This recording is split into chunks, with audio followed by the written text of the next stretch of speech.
रक्षाबंधन बंटवारा मायका भैया भाभी।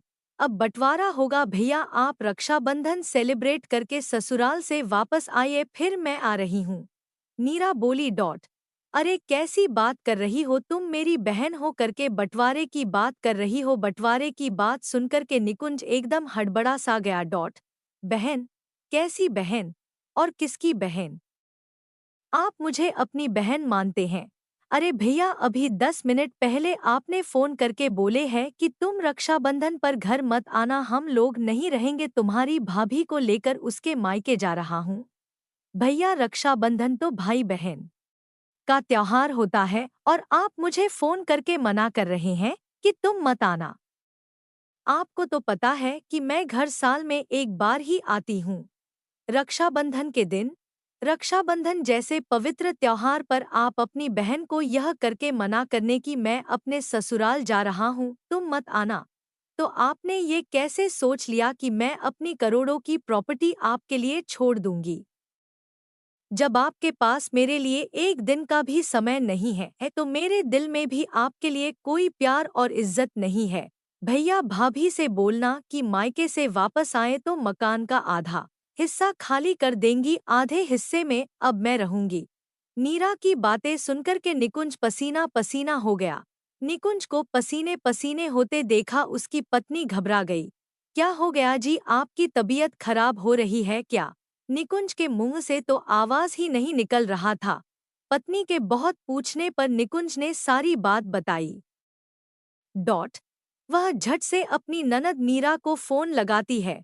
हाँ भाभी बोलो, मेरी याद कैसी आ गई आपको? अरे नहीं नीरा, ऐसे क्यों बोल रही हो, तुम्हें हमेशा याद करती हूँ। बताइए कैसे कॉल किया आपने? अरे नीरा, मेरा मायके जाने का कोई प्रोग्राम नहीं है तुम्हारे भैया बिना सोचे समझे तुम्हें कॉल कर दिए। इस राखी पर मेरा भाई खुद आ रहा है तो मैं क्यों जाऊंगी? तुम राखी पर आओ, मैं अभी तुम्हारे लिए टिकट बुक करके भेज रही हूँ। बस करो भाभी, प्रॉपर्टी हाथ से निकलता देख रंग बदल रही हो। भैया बिना सोचे समझे कॉल नहीं किए हैं, तुम चतुर लोमड़ी हो।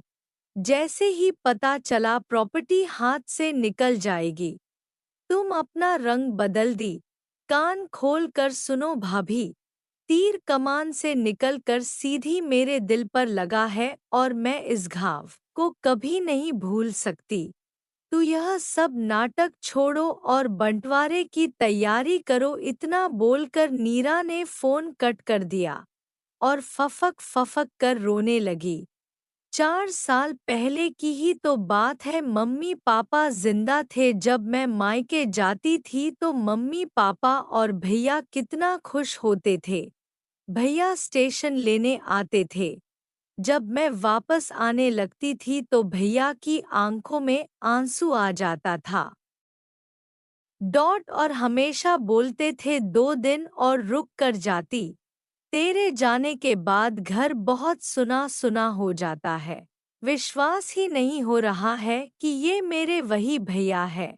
नीरा के पापा का बहुत बड़ा बिजनेस था। डॉट। उस बिजनेस को नीरा के पापा, मम्मी और भैया तीनों लोग मिलकर संभालते थे। बिजनेस के सिलसिले में ही नीरा के मम्मी पापा दूसरे शहर गए थे। रास्ते में भीषण एक्सीडेंट हो गया और दोनों लोग अस्पताल में दम तोड़ दिए। इस घटना से नीरा बहुत दुखी थी और उस घटना के बाद वह मायके में सिर्फ और सिर्फ रक्षाबंधन पर ही जाती थी।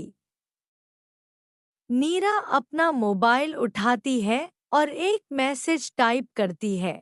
भैया, मैं अपनी सारी प्रॉपर्टी आपको दान करती हूँ, सदा खुश रहना भैया। और अपने भाई को सेंड कर देती है। यह मैसेज पढ़ने के बाद निकुंज रोने लगता है। मुझे माफ कर दो नीरा, मुझसे बहुत बड़ी गलती हो गई। अगले दिन रक्षाबंधन था। निकुंज अपनी बहन के घर जाने की तैयारी में जुट जाता है और निकुंज की पत्नी अपने मायके जाने के लिए। इस कहानी के माध्यम से मैं सिर्फ इतना कहना चाहती हूँ कि बहनों, किसी भी भाई बहन के बीच में दरार ना डाले। बहनों को प्रॉपर्टी नहीं भाई भाभी का प्यार चाहिए, क्योंकि किसी के भी माँ बाप अमर नहीं होते, सबको एक न एक दिन जाना ही पड़ता है।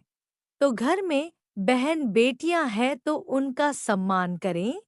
पोस्ट पसंद आए तो लाइक करें, शेयर करें और कमेंट में अपना अनुभव ज़रूर बताएं।